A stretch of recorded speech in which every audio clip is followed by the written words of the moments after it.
தென்னாட்டுடைய சிவனே போற்றி, எந்நாட்டவர்க்கும் இறைவா போற்றி.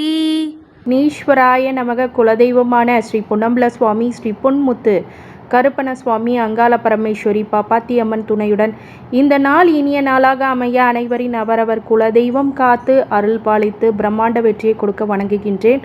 இன்று பிறந்த நாள் மற்றும் திருமண நாள் காணும் அனைத்து சொந்தங்களுக்கும் என்னுடைய நல்வாழ்த்துக்கள். கும்பராசியில் பயணம் செய்யக்கூடிய சனி பகவான் ஜூலை மாதத்தில் முதல் வக்ரகதி அடைய போகிறார். அந்த வக்ரகதியில் தான் பயணம் செய்யவும் போகிறார். அப்படிங்கும்போது சனி வக்ரம் அடையினால் சனி பயிற்சியில் யாருக்கெல்லாம் பாதிப்பு இருந்ததோ அவங்களுக்கெல்லாம் சில நன்மைகளும் நன்மையான காலங்களும், யாருக்கெல்லாம் சாதகமாக இருந்ததோ அவர்களுக்கு சில பாதிப்புகளையும் உண்டாக்க அதிகமான வாய்ப்புகள் இருக்கிறது. ஜூலை முதல் நவம்பர் வரை யாருடைய வாழ்க்கையில் அதிரடி மாற்றம் ஏற்பட போகின்றது.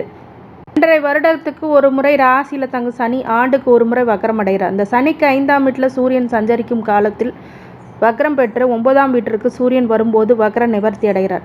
அந்த வகையில் ஜூன் 29ஆம் தேதி, அதாவது ஆனி மாதம் 15ஆம் தேதி சனி பகவான் வக்ர காலம் ஆரம்பமாகிறது. ஐப்பசி 29ஆம் தேதி, அதாவது நவம்பர் 15ஆம் தேதி வக்ர காலம் முடிவுக்கு வரும். சனி பயிற்சியால் பாதிப்பு ஏற்பட்ட ராசி வக்ர காலத்தில் தொழில் இருந்த வந்த பாதிப்புகள் குறையும், பணம் கஷ்டம் தீரும், கடுமையான நெருக்கடிகளிலிருந்து வந்தவங்களுக்கு ஒரு நிம்மதி கிடைக்கும். இந்த மீன ராசிக்காரங்களுக்கு இந்த சனி வக்ரம் மிகப்பெரிய பயனுள்ளதாக இருக்குமா அப்படிங்கிறது எல்லாத்துக்கும் ஒரு கேள்விக்குறி. ஏன்னா உங்களுக்கு இப்போது 7.5 சனி, உங்களுக்கு 7.5 சனி காலமாகவே இருக்கிறது. அப்படிங்கிறதுனால என்ன முன்னேற்றங்கள் நம்மளுக்கு வருமா வராதா அப்படிங்கிற ஒரு பயங்கரமான குழப்பத்தில் இருக்கிறீங்க. நிறைய பிரச்சனைகளும் சங்கடங்களையும் மீனராசிக்காரங்க ஃபேஸ் பண்ணிகிட்டு இருக்கீங்க. தடைகளை தாண்டி முன்னேறுவீர்கள். வீட்டில் சுப நிகழ்ச்சிகள் நடைபெறும். உங்களுடைய மனசில் மகிழ்ச்சி, உடலில் உற்சாகம் அப்படிங்கிறது அதிகரிக்கும்.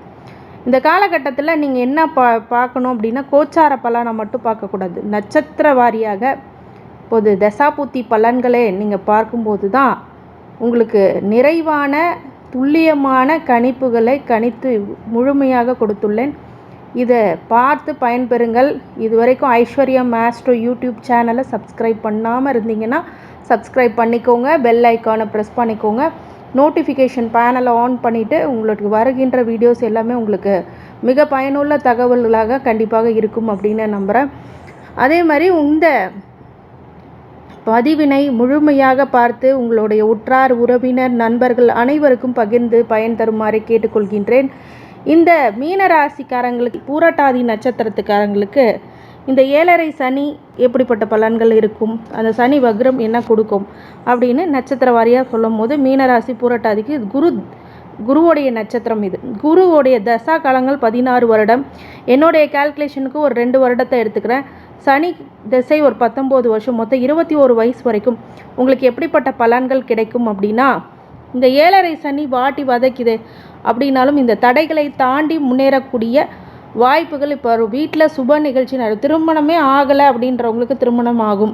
படிப்புன்ற மாணவர்களுக்கு கொஞ்சம் மனசில் கொஞ்சம் மகிழ்ச்சியும் உற்சாகமும் இருக்கும். ஆனால் படிப்பில் இந்த நேரத்தில் கான்சென்ட்ரேட் பண்ணிங்கன்னா தான் அடுத்த நிலைமைக்கு போகணுன்ற ஒரு மனசில் பட்சத்தில் வச்சுட்டு 200% உழைப்பை கொடுத்தா மட்டுமே 100% பலன்கள் உங்களுக்கு கிடைக்கும். பாதிக்கு பாதி பலன்கள் கிடைக்கும்னா அப்போ நீங்கள் எந்த அளவுக்கு உழைக்கணும் அப்படிங்கிறது நீங்களே யோசிச்சுக்கோங்க.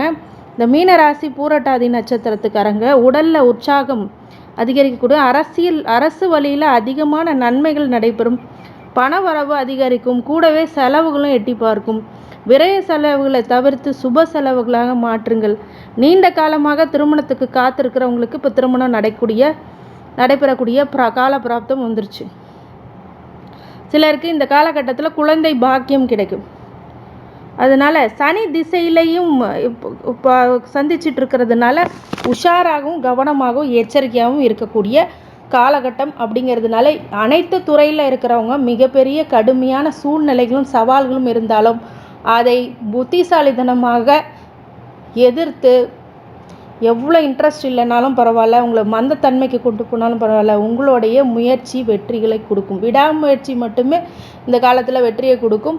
அதிகபட்ச உயர்வு கொடுக்கும்போது தான் ஒரு பாதி பலன்கள் கொடுக்கறதுனால நிறைந்த உழைப்பை நீங்கள் தரக்கூடிய சூழ்நிலை இப்போது இருக்கிறது.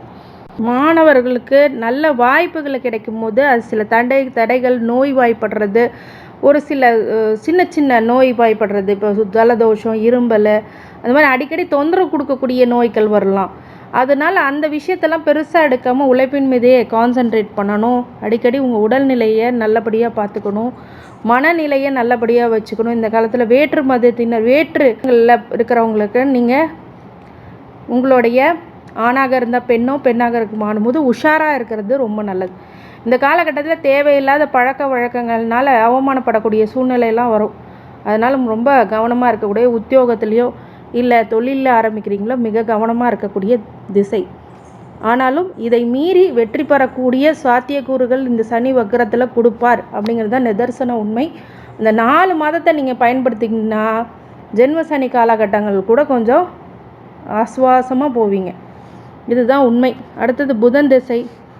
மீன லக்னத்துக்கோ தனுசு லக்னத்துக்கு போலவே மாரகாதிபதி, பாதகாதிபதி, கேந்திராதிபதி நிலைகளை பெறுவார் என்பதால் இவங்க ஆட்சி உச்சம் அப்படிங்கிறதெல்லாம் நன்மை கொடுக்காது.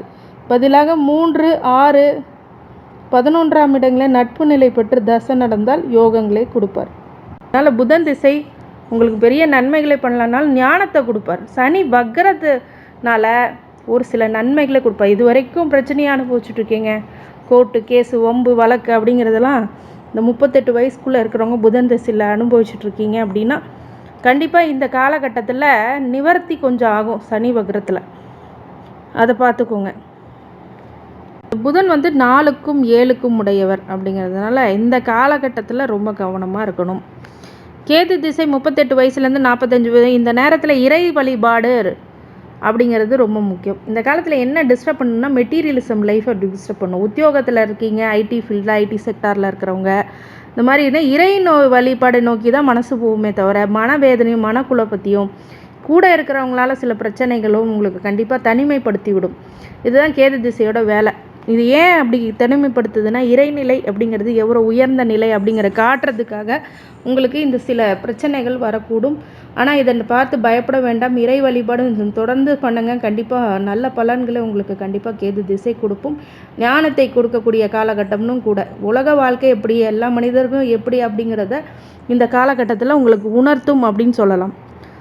அடுத்தது சுக்கிர திசை 45 வயசுலேருந்து 65 வயசு வரைக்கும். இது மீன ராசிக்கு இந்த மீன லக்னமோ தனுசு லக்னமோ இருந்தால் ஆகாத ஒரு திசை, சனிக்கும் ஆகாத ஒரு திசை தான் சுக்கிர திசையில். ஆனால் பொருளாதார நெருக்கடி நீங்கும். ஆனால் இந்த சனி வக்ரம் அடைகிறதுனால பொருளாதாரத்தில் நல்ல நிலைமை, உத்தியோகத்தில் நல்ல மேன்மை, தொழிலில் நல்ல மேன்மை, அதே மாதிரி எல்லா வகையிலுமே உங்கள் வாழ்க்கையில் சிறப்புகளை கொடுக்கக்கூடியதாக இருக்கும். ஆனால் என்ன கொஞ்சம் அலைச்சல் திருச்சல், தடைகளை உடைத்து வரக்கூடிய நிலை, சவால்களை ஏற்று நெருக்கடியிலேருந்து வரக்கூடிய நிலை, இதெல்லாம் மீனராசிக்காரங்களுக்கு கண்டிப்பாக இருக்கும். அடுத்தது சூரிய திசை 65 வயசுலேருந்து 71 வயசு. இது சூரிய சந்திர செவ்வாய் இனிமேல் வர திசைகள் எல்லாம் சனிக்கு ஆகாத திசை. இந்த சூரிய திசையில் சனி வக்ரம் அடைகிறது ரொம்ப நல்ல பலன்களை கொடுத்துரும். கவர்மெண்ட் சார்ந்த விஷயங்களில், டாக்குமெண்டேஷன் விஷயத்தில் பிரச்சனை, சொத்து பிரச்சனைங்க, இது மாதிரி எந்த பிரச்சனையாக இருந்தாலும் இந்த காலகட்டத்தில் உங்களுக்கு சாதகமாகவே முடியக்கூடிய 4 மாத காலங்களில் முடியக்கூடிய விஷயங்களும் அமையும். சூரிய திசையில் கொஞ்சம் நிவர்த்தி கொடுக்கும், ரெஸ்ட்டு கொடுக்கும். இந்த பீரியடில் இந்த விஷயம்லாம் ஓங்கி நிற்காமல் இருக்கும். அடுத்தது சந்திர திசை 71 வயசுலேருந்து 81 வயசு வரைக்கும். இந்த திசை காலங்களில் சந்திர திசையில் மிகப்பெரிய ஒரு மாற்றங்களை உங்கள் வாழ்க்கையில் இந்த சனி வக்ரமானது கண்டிப்பாக கொடுத்துரும். சூரிய திசை பார்த்திங்கன்னா உங்களுக்கு 6க்குடையவர், நோய் எதிரி கடனை கொடுத்தாலும் அதை குறைப்பார். சந்திர திசைங்கிறது கடகத்து, அதாவது 5க்குடையவர் சந்திர திசை. இந்த 5க்குடையவர் அப்படிங்கும்போது உங்கள் வாழ்க்கையில் புத்திர வழியில் ஒரு சில பிரச்சனைகள்லாம் இப்போ நிவர்த்தி ஆகும். அது மாதிரி பேரம்பேத்திகளை கொஞ்சக்கூடிய நிலை அப்படிங்கிறதெல்லாம் வரும். இந்த சந்திர திசையில் வெளிநாட்டு பயணமும் செல்லக்கூடியதாகவும் வெளிநாட்டில் இருக்கிறனால பயன்கள் அப்படிங்கிறது அதிகரிக்கக்கூடும். நோய் எதிரி கடன் எல்லாமே கம்மியாகக்கூடிய நிலை. அடுத்தது செவ்வாய் 2க்கும் 9க்கும் உடையவர். உங்களுடைய பொருளாதார, தனம், குடும்பம், வாக்கு எல்லாமே நல்லபடியாக அமையும். இந்த காலகட்டத்தில் நீங்கள் உடல்நிலையில், மனநிலையில் கொஞ்சம் சோர்வடையாமல் இருக்கணும். ராகு திசை 88 வயசுலேருந்து 106 வயசு, 99 வயசு வரைக்கும் சொல்லணும் அப்படின்னா இந்த ராகு உங்களுக்கு நற்பலன்களே ஏற்படுத்துவார் அப்படிங்கிறது தான் உண்மை. ஏன்னு கேட்டிங்கன்னா உங்களுக்கு இந்த ராகு திசை அப்படிங்கிறது உங்கள் ஜாதகத்தில் நல்ல நிலைமையில் இருந்தால் யோக காலம். அவயோக ராகுவாக மட்டும் இருந்தால் மட்டும்தான் பிரச்சனையை கொடுப்பார். அதை பார்த்து பயந்து விட வேண்டாம். ராகு எப்படிப்பட்ட நிலையில் இருக்குன்னு உங்கள் ஜனனகால ஜாதகத்தை ஜோதிட ஆலோசனைக்கு எனக்கு கால் பண்ணணுன்னா கீழே இருக்க ஸ்க்ராலில் இருக்கிற நம்பர், இந்த நம்பரை வந்து ஐஸ்வர்யா மேஸ்ட்ரோன்னு போட்டு ஜோதிட ஆலோசனைக்கு நம்பர் இருக்குது. அந்த நம்பருக்கு கால் பண்ணி உங்கள் ஜாதகத்தை நீங்கள் பார்த்துக்கலாம். துல்லியமாக, மிக துல்லியமாக உங்கள் ஜாதகத்தை கணித்து தரப்படும் அப்படின்னு சொல்லி இந்த மீனராசி புரட்டாதி நட்சத்திர வழிபாடாக குரு வழிபாடு பண்ணுங்கள். வியாழக்கிழமை தட்சிணாமூர்த்தியை வழிபடுறதோ இல்லை சாய்பாபா வழிபடுறதோ அது உங்களுடைய விருப்பம். வியாழக்கிழமை தோறும் ஆனால் கண்டிப்பாக ஏதாவது ஒரு கடவுளை பிடிச்சி நீங்கள் வழிபாடு பண்ணுங்கள். அதே மாதிரி குலதெய்வ வழிபாடு முக்கியமானது, அது மாதிரி பண்ணிக்கிங்க. அதே மாதிரி ஆஞ்சநேயர் வழிபாடு மிக மிக வெற்றிகளை உங்களுக்கு குவித்தே தரும் அப்படின்னு சொல்கிறது மாற்று கருத்துக்களை. விநாயகர் வழிபாடும் பண்ணிக்கலாம். அன்னதானம் போன்ற விஷயங்களை பண்ணலாம். ஊனமுற்றோருக்கு உதவி பண்ணலாம். அதே மாதிரி துப்புரவு பணியாளர்களுக்கு உங்களால் முடிந்த உதவிகளை பண்ணலாம். அட்லீஸ்ட் ஒரு தண்ணியாவது கொடுங்க, வாட்டர் பாட்டில்.